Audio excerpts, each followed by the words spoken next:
Today we're going to talk about just some things that you can do, whether you're an educator or if you're just a student or you just want to hear some different approaches to improvisation. And this is sort of geared towards getting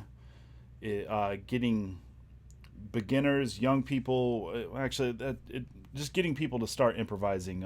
And if you do want to get better at improvising, what are some simple ways to do it? Especially if you struggle with like chord scale theory, things like that. There's some other things to do. So, one of the reasons I started to put this together, number one, is I got asked to do this at a convention. And so I'm actually giving a virtual talk in July, and this is sort of my test run of this topic. So, you know, I go around and do a lot of clinics with high schools, middle schools, some colleges as well. And one of the most popular things I hear amongst like high school and middle school is, we don't have time to teach improvisation. And I'm sure people are very aware that that's probably a weak part in their jazz program in high school or middle school.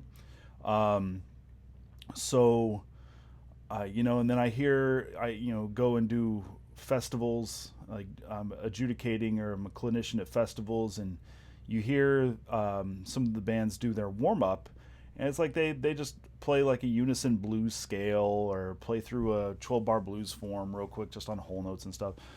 And it's okay, but there's some ways that we can kind of incorporate improvisation and creativity into our warm-ups. And I know sometimes if you're lucky, you get to see your jazz band kids every day. Sometimes it's 2 or 3 times a week. Sometimes it's, sometimes it's at 7 a.m. Sometimes it's at 6 p.m. And there's just not a lot of time, and I understand that. So, kind of like what I was talking about yesterday about being very efficient with your practice time, we can learn to be very efficient with rehearsal time and kind of address some things and do some exercises that get us to start thinking about improvisation. So that's sort of what I was thinking about, and there's a few things that I've thought of that I think have worked, and things that I've tried with middle school, high school bands that have worked in a very short amount of time. I'd be interested to see how they go, what the response is over a longer period of time. I think it'll be pretty good. So, first things first, here is coming up in the comments. There's a link to the a Google Drive document that I'm kind of following today. Give you just sort of some plans to use for yourself, as well as a PDF of an exercise that we're actually going to do right off the bat. So the first thing, this is sort of, there are 4 things that I'm going to talk about. 2 of them are away from music, like away from sheet music, looking at a page, staring at a page, and 2 of them are when you're in rehearsal, working on repertoire within an ensemble. So the first thing that you can do, I think, is call and response. Getting kids away from sheet music. Whenever the kids stop staring at a page and they don't have to process that information, their ears are going to open. So just do some call and response exercises, and it's not like I'm going to walk you through this. So technically, right away, it's not actually call and response, it's call and repeat. They're not responding. So this gives you a chance as a director to get out your instrument or sing or whatever you want to do, because you're going to lead the band through this. So in that Google Drive document, on the last page, there's like 20 different examples, and make cooler ones than what I did. But I like to think of like just coming up with just really simple phrases, or simple licks or ideas.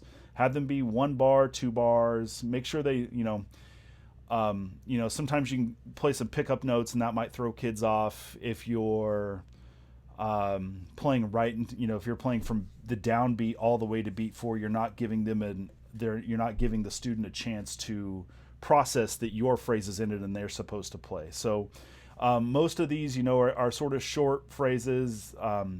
You're taking beat 4 off to kind of give them and prompt them to play. So, like I said, just simple 1 or 2 bar phrases. And when you're doing this, what I was kind of thinking is you can do 4 a day as a warm up. Okay, and whenever you're doing those, do each one of them at least 4 times, maybe more. Okay, so you really want to hammer home, especially with younger kids. It may take them a few times to figure out what is being played. So I just put these in concert B flat. Most everybody's warming up on B flat. So the first couple times maybe they're all kind of getting it, staring at their neighbor, trying to figure out how to play it right. But hopefully, by the third or fourth time, more of your students are starting to get it. And then once you do that, then you can start to you want them to focus on not just playing the notes and the rhythms, but you really want them to focus on the sound, your sound quality, dynamics, any sort of like embellishment, like growls, falls, glisses, turns, scoops, whatever. Trying to get some of that, see if they can pick that up. Like I said, picking up dynamics, if you're adding an extra note or, just kind of embellishing the whole melody as a whole. If you're, how you're beginning each note, how you're ending notes is important. Is it a sharp cutoff, or is it kind of just a fade? Are you fading out? That to me gets them really listening, and that's such an important aspect of playing jazz. So, one thing that you can do with the drummer too is you can either have them play time. They can work on style, playing swing rhythms. These call and responses always work great with like a second line New Orleans feel. So there's that. You can also have them mimic the melody and rhythm. So, not just playing the rhythm on a snare drum or hi-hat or whatever, but have them start thinking melodically as a drummer. Some of my favorite drummers to play with are incredibly melodic with the whole set. So have them think about, okay, if I've got 3 toms and they're all pitched different, and you are playing something that is descending melodically, well, have them, descend melodically as well on the toms, okay? So there are things to keep the drummer involved. Everyone else is doing what you're doing. So once they're comfortable with repeating your lick or your idea, then they can start actually responding. And then you start to get into this actual conversation with, between 2 people. Where they're not just regurgitating what you're playing. They're coming up and creating their own thing. And I think this is it's something that can be done quick. You do 4 licks a day and do each one of them between 4 and 8 times, and you're trading. That's like 64 bars of warm up right there. But it's much more active participation than everyone play a unison blues scale as a warm-up, or everyone play the roots of a blues progression on whole notes. There's something, there's some value in that, but you can make it a little bit better. So when they're doing this, now they're all listening to it. They're not just listening to you to repeat what you're playing. They're listening to each other to make sure that they're all matching each other. So with that in mind, like I said, the sheet that I there's 20 of them in there. Use those, add more, please. There's so many that you could do. But if they need more of a challenge, if you're just starting in B flat, and you'll notice on that sheet that I give you the scale degrees below each example. If you take that, number one, if they need more of a challenge, you can play it in different tempos. Do the call and response exercises in different tempos. Super fast, super slow, ballad. You can mess with the style. But the important thing, I think, is to try and work through all 12 keys. And you can do that throughout the entire year. Take a couple weeks, like focus in on, okay, the first 2 weeks of jazz, 2 or 3 weeks of jazz band, we're going to do all these in B flat, and then we're just going to move around the circle. So, B flat, we'll cover the easy keys first. And then once you get around to, where you're doing this in B or A or F sharp, things like that, maybe you need, an extra week to kind of get all these, maybe you're doing fewer of them at a time so they get used to playing in that. But throughout the year, now they're playing the same licks in all 12 keys, which is something that professionals do, is they work in licks in all 12 keys. We do it quicker than, a school year, but it's a start. And so as an individual, that's something else you can do if you're, if you're not an educator or in a school band or something, that's something else you can do. So go through all 12 keys. You can have the students start to lead the call. So you kind of get to take a step back and answer them. But that really allows, that gives the students some pride and some initiative, and that allows them to create their own. If you've got some good students that would, that will kind of thrive in that kind of situation. Another fun thing to do is have them just repeat the rhythm. Have them, just whatever pitches you want. It gets real chaotic, just tone clusters and stuff. But it works for, there's Thad Jones, Brookmeyer tunes, Jim McNeely tunes, Murray Schneider even, that kind of do that, where someone's playing and the band mimics the person playing. So if it works for them, like I said, it's something to, have kind of fun. So anyway, the benefits to this call and response exercise, like I said, it's just ear training. They're starting to associate scale degrees with phrases, and scale degrees and phrases with sort of feelings and moods. They're getting comfortable, if you're doing this in all 12 keys throughout the year, they're getting comfortable playing in keys outside those comfort keys that they like, whether they know it or not, because there's no music, so they're not worried about, oh man, there's 5 sharps. They're just worried about these simple lines. They start to listen across the ensemble for style and attacks and releases and inflections and embellishments, and they're learning theory. I mean, they really are. They're learning to play in multiple keys. As they get comfortable with it, then you can kind of reveal, okay, so this lick, this lick is actually, okay, we're starting on the tonic and we're going up to the sharp 9 and then down to the 6th, things like that. So you can kind of reveal it as you go, and they've already learned it. And they're not, so when they're playing it and learning the lick, they're not actually thinking, okay, sharp 9, 6. They play it and they get comfortable with it, and then, at the back end, they go, oh, that's what that is. So another thing that they can do that you'll see them, that'll happen with this call and response thing, is if you're playing a blues, like a bassy blues, and they come up with riffs, a lot of times these little call and response phrases will make their way into riffs, which is really cool. And you'll also hear students, if they're playing these things every day, that's going to start to, it's inevitable, it's going to start to sneak into playing. So call and response is a great thing to start your day out with. All right, so then another thing with transcription, another thing that you can do away from the page is transcription. And it doesn't matter what level the musician is, and this is something that everybody needs to do, is just start transcribing. So especially right now with COVID and everything, and maybe, who know, fall may be up in the air, who knows, hopefully not. But, if you have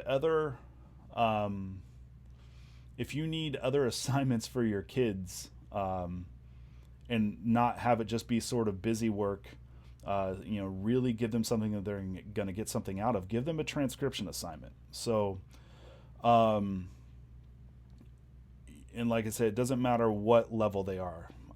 We just kind of go through this. So at the beginning level, if you've never transcribed before, I do this with some of my college, in my Jazz Improv 1 class. Like the first thing that they have to do is a beginning transcription assignment. So they pick a tune, and as an educator, if you're trying to do this with a band, pick a classic recording of the tune that you're actually playing, or a tune that has the same form as what you're playing.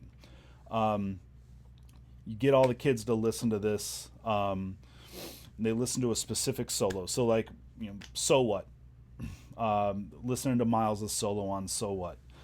At the beginning level, just have them transcribe a phrase. They choose a phrase, they listen to that solo, and they figure out a little phrase, just a little nugget that they want to learn. They don't have to learn a chorus or the whole solo or anything like that. Just a nugget, or maybe even two, if that's too simple. And have them learn the phrase by ear, play along, and figure it out. I mean, it's the same process of what they're doing whenever with the call and response thing. So have them take that phrase, play it along with the recording. You can have them go one at a time if you've got time, or like if it's a remote virtual situation, have them send it to you where they've got the recording going in the background, and then they play that specific phrase with the artist along with the recording. They can play it out of context as well, but having them play, I think it really kind of teaches them, timing and making sure, okay, it keeps them involved and active while they're listening. They're counting along. So, you may need to change help them with key change if it's like an original recording and you've got an arrangement in your ensemble that's in a different key. You may have to help them, with the key change, and it goes to that kind of that scale degree thing. That's why I put the scale degrees in that thing for you. So if you're playing through all those call and response things in all 12 keys, then you're fine. So same type of thing there, and you might have to help them figure out where in the phrase. So that's one of the things that I've seen, and usually I have to get on my students about that in their transcriptions assignment. Even though it doesn't matter how many times I tell them at the beginning, it's like, make sure you have the form and the chord changes down so you know where these phrases that you like are happening. So when you take it and put it into something that you're doing, where it's supposed to go. You're just not blindly playing it because it's something that you learned. So I think that kind of helps. So then if you get to the next level of that, then have them, have your intermediate students, if you're just start with transcribing a chorus. It's the exact same process, but just one chorus, like a chorus of a blues. It's 12 bars, still fairly short. They don't have to do like some, like a chorus of a solo over body and soul, or a long form or a ballad or something like that. But chorus is pretty good. Have them play along. Have them play it by themselves. Have them play along with the recording. Have them just go one at a time. That's another thing with the beginning kids. If you want something that may be kind of chaotic but fun, is play if they're all working on the same like recording, and they've all learned, theoretically they've all probably learned a different lick. Some of them will have the same lick. Play the recording and have them play with the recording when they're supposed to play, so everyone's kind of in and out. Maybe kind of chaotic, but can't do that when you're doing a full chorus. Or maybe you can. So same type of thing. And then once you get to advanced students, now they're doing the exact same thing, but for full chorus or for full solos. So multiple choruses. You challenge them to learn the entire solo.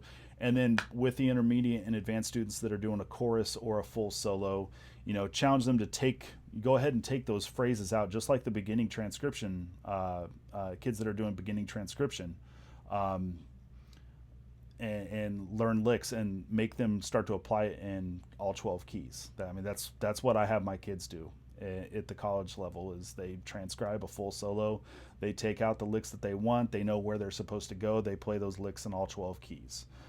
So what are the benefits to transcribing? Again, it's ear training. It teaches the kids to actively listen. They're actively listening to the masters of this genre play. And that can kind of lead them down a rabbit hole, like a personnel list. Like, oh man, who's, I'm listening to this, recording. Who's the piano player on this? I got to go find more stuff from that piano player. And then you find that, and like, oh, who's the sax player on that piano player's recording? And you find that sax player. So they can go down to a rabbit hole pretty quickly and learn a lot of learn about more players, and it just gets them listening. And the more they listen, the more they transcribe, the more they're going to internalize jazz. And like I said, it doesn't matter if it's through an ensemble or you're, just doing this on their own. So then they're learning the history of jazz. They're learning the language. They're learning different styles. There's so much. So does anybody have any questions about those two? Like I said, those are sort of two exercises away from music that we can, away from staring at music, that we can kind of do to get kids to improvise. Because like I said, like another thing that I see when I work with kids, there's always the shy, timid kids. It doesn't matter what age level. It's usually like your third, second tenor player, or the third trombonist. There's usually some kids that are, they'll jump right in, and then there's other kids that are super timid about it. Call and response is a really good way to get them. These next two ways, these next two things that I use to get people to start improvising have to do more with staring at a piece of music, staring at a set of chord changes, and going, I don't know what to do. And this also, that's a reason why some people are timid. So, no questions yet?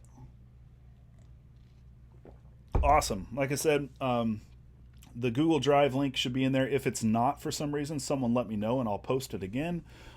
Please, if you feel inclined, it's by no means, necessary or anything, but, putting a lot of this stuff together takes some time. So if you feel inclined to donate, I've got my Venmo and PayPal right there.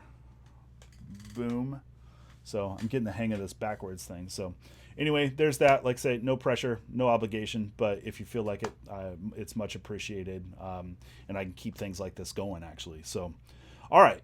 So no questions. That's cool. Will be another chance for questions later. So, and ask anything. It's all good. Okay. So now, imagine we've got a piece of music and we have to solo over it. And we've got all these weird things that look like, chemistry equations up on top of the slashes, called chord changes, and we don't know what to do. So here's a few things that I have people do, especially if they're beginning. Number one, use the melody. Melody is the melody for a reason. So quote the melody if you need to. Obviously you don't want to just play through the melody while you play the melody with the group, and then for your solo you play the melody again. Obviously you don't want to do that, but if you quote the melody, using melodic fragments, it's fine. So it just kind of works. It works the same as simple transcription. They find a part, find a part of the melody that you like, or if there's a group of chord changes that really are stumping you, find where the melody fits over those chord changes and quote the melody there. That's a pretty simple thing. Especially if like the chord changes have a bunch of like altered, like upper extensions that are altered, and you're kind of freaked out by, flat 13, sharp 11, sharp 9 type thing. A lot of times those, kind of like the end of the bridge of the All Things You Are, the alteration there, the sharp 5 in there over that on the C7 is in the melody. So a lot of times those chords are like that because there's a note in the melody that makes those chords like that. So use the melody in those tougher places. Just quote the fragment of the melody. So they're listening for the right, you're listening for the right point in the music to put that melody, that fragment in there. So another thing you can do is again, kind of like what you do with the call and response, is embellish the melody. So adding some notes, adding growls, adding, all those little sort of extra musical ideas. You can, like I said, you can add notes, and you can do this with simple, like if you want to do this away from music as well, have them do it to hot cross buns. something simple that they all know. See if they can embellish hot cross buns. You know, another thing you can do to embellish the melody is just to change the rhythm around. You can augment, which make the rhythm of the melody longer. You can diminish it, so making the rhythm of the melody shorter, and variations of both of those. Like I said, adding notes, changing notes. So like an easy one is Sunny Moon for Two. So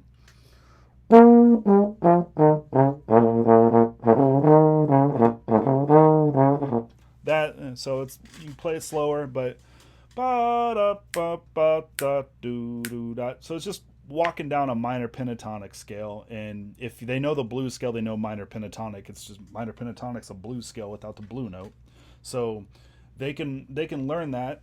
That's something easy that you can teach them. So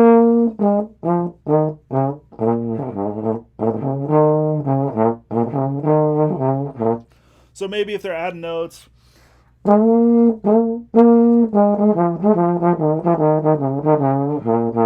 so something simple like that, or even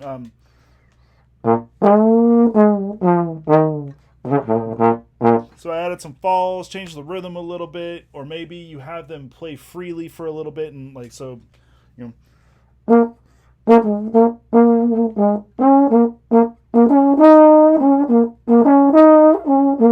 So now you're playing the back half of a melody as a sort of an answer to your own thing. There's simple things you can do with that. Um, so yeah, another thing you can do is you can just use the rhythm of the melody as well. Thank you, everybody. Oh, I got some either uh-ohs or wows. I can't tell. So, like I said, leave comments and all that good stuff too. Interact with each other on there if you want. So you could use the melody of the rhythm. So, da da da da da do do da. So there's the rhythm of the melody. Now let's just change the. We can play the same melody up, going up instead of down.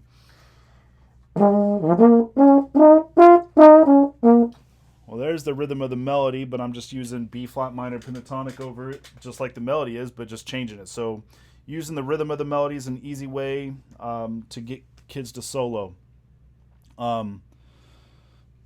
Here's a few things.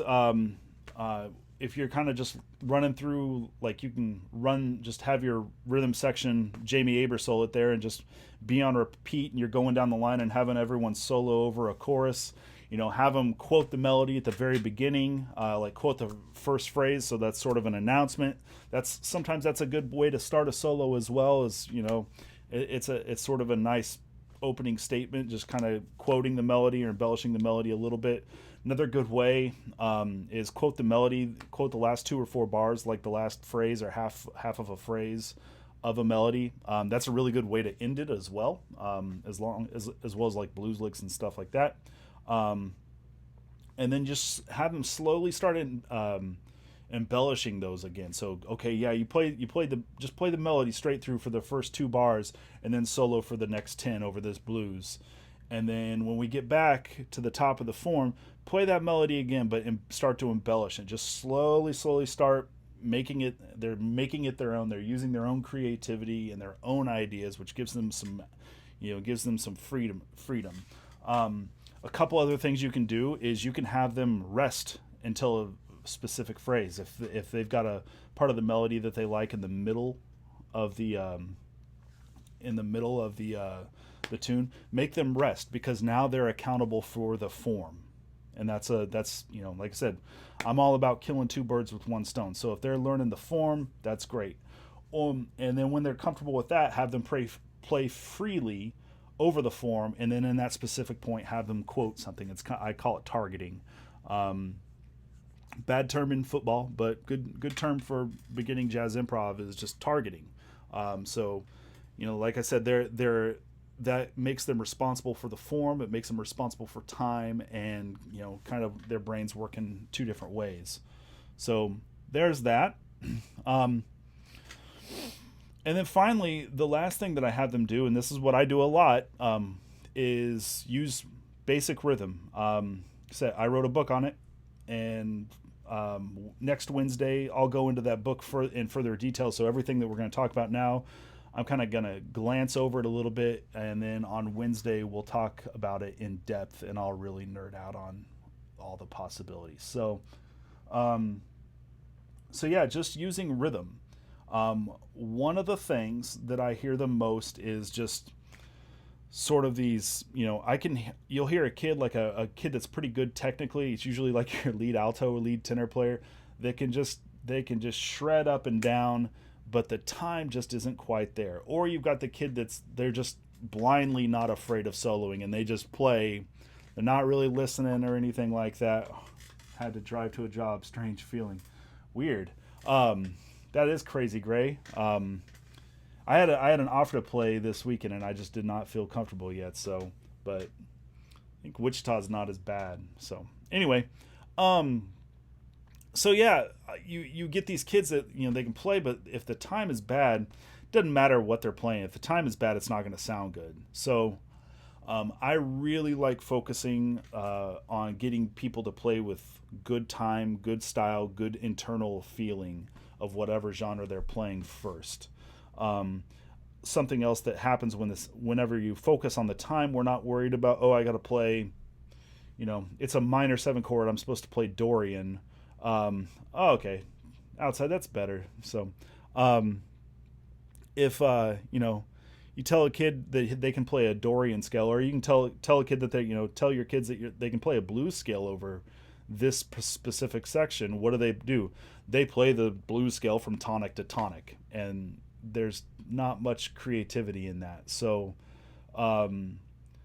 sometimes I like to get away from like teaching kids theory right off the bat, and I kind of trick them into learning theory. And if they're not thinking about all that stuff, if they're solely focused on just playing with good time, it really helps in the long run. So and this kind of helps me explain chord changes to people as well, that if they're not familiar with chord changes, like I said, without getting into, okay, well, this is a dominant, so here are all the scales you can play over dominant, and here's a major 7 chord, so here's what you can play over major 7.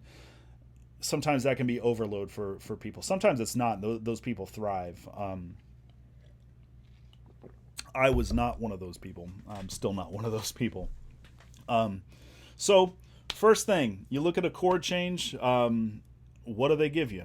They give you the root. So I'm going to see if I can pull this up real quick. Is it still not wanting to show up? Let's see. There we go. All right, so like right here, the B flat 7. The first chord of this is a B flat 7. What do you play? If you've never played anything before, well, you play what they give you. Play B flat. Play whatever pitch they give you. That's called the root. So that's usually pretty good. There you go. So tell them to play the root. And you can play the root in several different, there's just kind of going back to that call and response thing. There's so many just simple rhythms. Have them play a simple rhythm just on the root. And they can play through that whole, oh yeah. So, they can just go through that whole progression. I just use a simple blues progression, 3-chord blues. And so they go through that and they play the roots they just play roots over the form. And what that kind of does is that actually kind of tricks them into learning the form. If they can hear the root movement, and especially if they can sing the root movement, that means they're internalizing it. If they can play it and sing it, they're going to have that memorized, and they're going to learn sort of the harmonic movement of any chord progression that they're learning.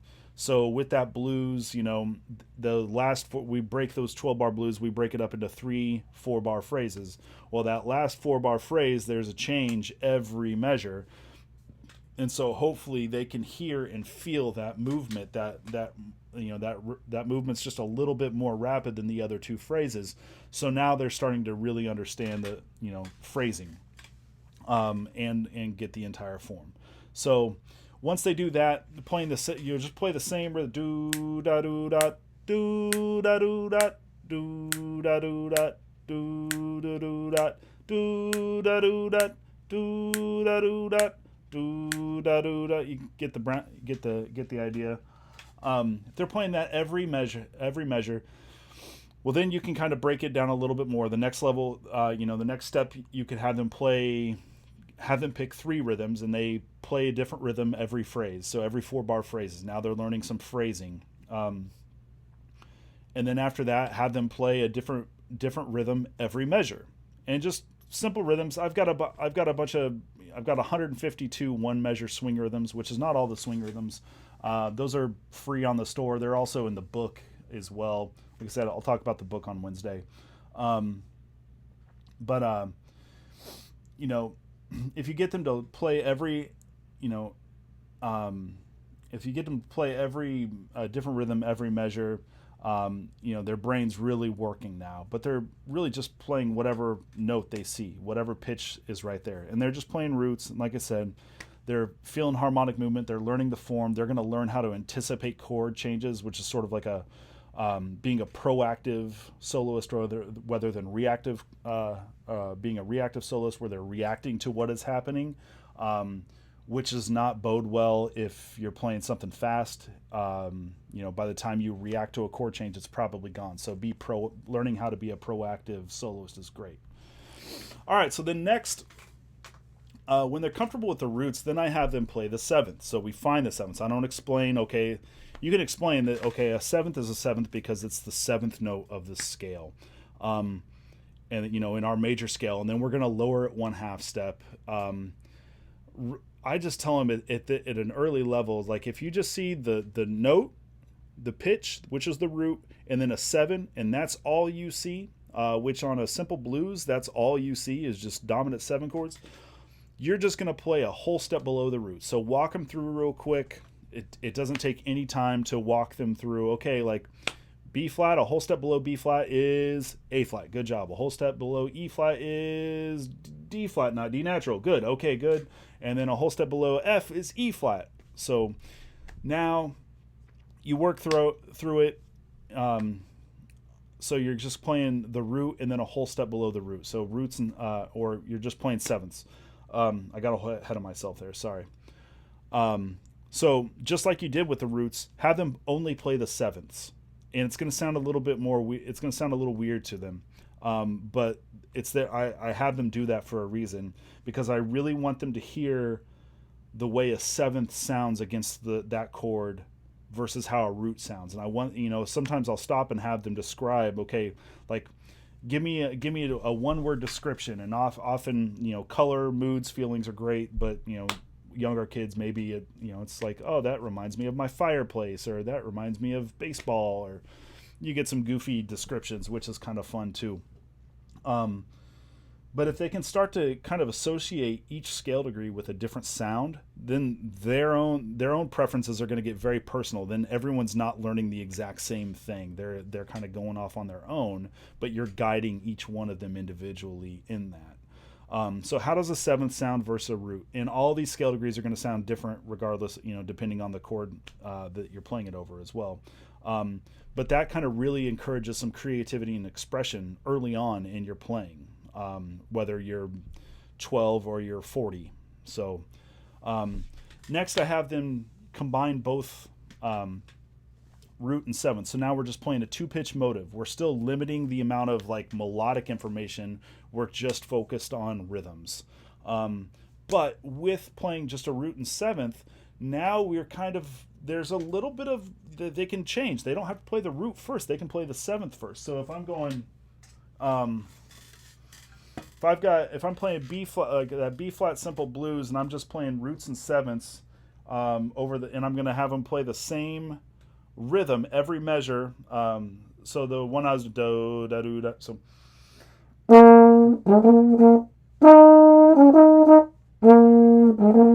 So I'm gonna have them play the same idea, the same like melodic contour and the same rhythm every measure. Now I'm gonna have them play the same rhythm, but I'm gonna change they got to change the melodic contour every time. So now it's maybe so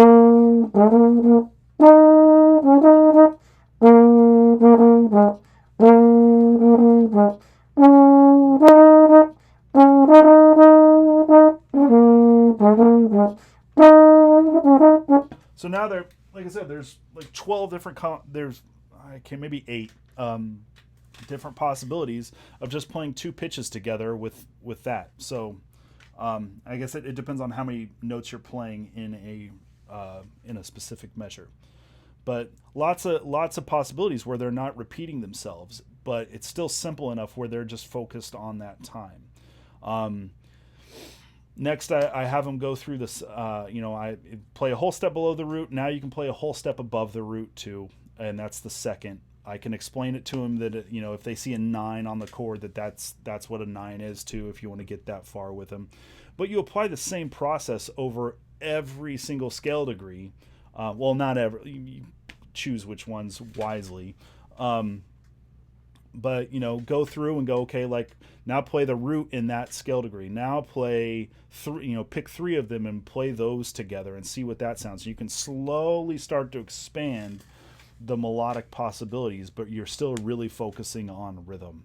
Like I say, I would go one pitch at a time, introduce it, and after every time you introduce a new pitch, you just play that pitch over the progression, and they're coming up with how those scale degrees sound. So I would go diatonically for like roots, your dominant 7, seconds, then thirds are very important, then fifths and sixths, basically kind of covering major pentatonic, adding but with the flat 7 there. And then you can go over the minor third, and you can explain that it's a sharp 9, and I put sharp 9 in those call and response things. It's you're playing over a major chord, so it's not a minor third, it's a sharp 9. Most of the other pitches that you're using are going to be sort of passing tones, and they're not going to sound as good when you're just kind of hammering them home right away. So there is that. I would have them, especially once you learn the thirds and sevenths, those are the guide tones. Those are what those dictate the quality of the chord and how the chord is going to move most time. So have them do that with just thirds and sevenths, or first thirds and roots first and sevenths. And what you're gonna notice if you're not hip to it, you're gonna notice some pretty cool movement in all music between guide tones. And that's how we kind of weave in and out and kind of make these sort of linear phrases. Like I said, just sort of limiting the theory that you give them, and have them focus on time is usually pretty good. So I hope those 4 things help. Like I said, there's a Google Drive. I'm going to put it one more time just in case you didn't get it. You can like I say, you can download that for free. You can download off the Google Drive for free. It's got the sort of in depth on all 4 aspects that I talked about: call and response, transcription, using a melody, and using rhythm. So if you have any questions about that, you can feel free to email me. Does anybody have questions right now? A little Q&A. If anything, like I said, it's a little delay, so I'll give it some time. But questions now would be good. If you have questions about anything, let me know. While I'm waiting for potential questions, we'll start this back up on Monday. I'm going to talk about just trombone Q&A, trombone dork stuff. So if you've got trombone students, send them my way. We'll have a sort of a trombone hour, or 45 minutes to talk about. What are a few ways you would approach 2-5? Okay, real quick. So yeah, Monday trombone stuff. Tuesday I'm going to talk about composition and writing tunes for my band specifically. And then Wednesday I'll get into depth about the book Timing is Everything. Again, no need to You're not obligated to, but if you feel so inclined, if you like what you've been getting the last couple days, I've got Venmo and PayPal there. It kind of makes me feel good about doing all this stuff. But like I said, it really doesn't matter. I enjoy helping people. So you found me on Facebook, obviously. I've got a YouTube channel with a bunch of educational things. You can just look for Ryan Heinlein, mailing list, and all that good stuff if you're interested in any of that. So, Danny, what are a few ways you approach 2-5-1 changes? Well, kind of the same way. I often try to get them. Yeah, Gray. I'll get to that too. So with 2-5s, I mean, it's sort of the same thing. I have them, I want them to be able to hear the root movement first. If they can hear, let's see if I can get this up and running real quick, and then you can hear it. Give me 1 second. Let me turn on an amplifier real quick.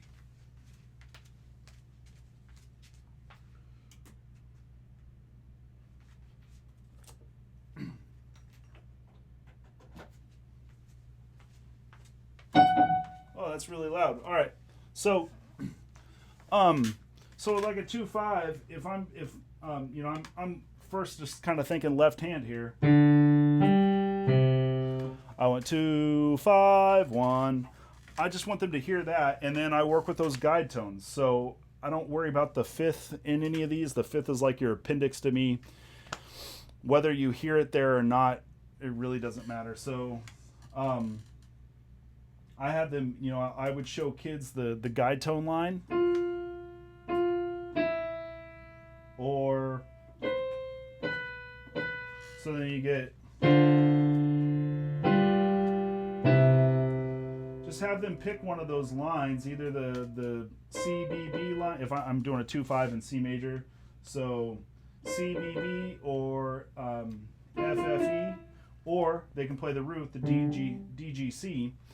Have them all play that together. Now they're starting to hear all of that, and they're going to understand where it's just half steps. Those thirds and sevenths. The seventh of D minor goes down a half step and becomes the third of G major. The third of D minor stays the same and becomes the seventh of G7, and then it goes down a half step and becomes a third of C. So having them understand the root movement and the guide tones, and then the first thing once they understand that, then if they know a little bit of theory, because D minor 7 normally functions as a 2 chord, so since we've got the 2-5, we're just using the same key center. So the first thing I really have them do after they learn root movement and the guide tones there is I just have them bracket it. So now we're just going to play something in, over D minor 7, G7. Well, those are both, D Dorian is the same key signature, shares the same key signature as C. G Mixolydian shares the same key signature as C major. So just play C major right now and worry about notes and rhythms, worry about your rhythm right now and just play over C major or, a few notes in C major, and they're going to find things that they like. After that, once they're past that section where, okay, like if they can recognize, give them a piece of music and see if they can recognize where 2-5s are, and they don't always have to resolve, but if there's a 2-5 that doesn't resolve, I'm still going to bracket it and think of, if it's a major 2-5, it's going to be in that key. So if I see E minor 7, A7, but it doesn't go to D, well, I'm still going to think D major over that with those kids. So then, it's just sort of a safe way to approach it. And then once they get comfortable with that, then we can start talking about different, especially over the dominant chord, different ways to resolve. Another really good thing to do is have them pick a chord tone on a downbeat. And usually I do this with full choruses, but have them pick one of the guide tones on the downbeat of each of those chords, and then they're just going to play. They're going to play on beat 4. They're going to play 2 eighth notes that lead into that chord tone. So they can either go from they can descend down to it. Like if they're gonna play F over this, well then I want them to go 1, 2, 3, and then maybe they want to be up. They want to go up to that B natural over the G. So 2, 3. If you can hear that, okay. So now they're ascending, or you can have them go in between. So either one up and then go down, one below and then resolve up. So they're going, or they're going.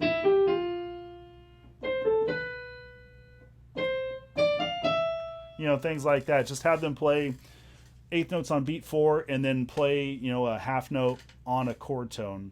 And then they can start to construct lines out of that. So those are some easy ways to approach 2/5s to start out.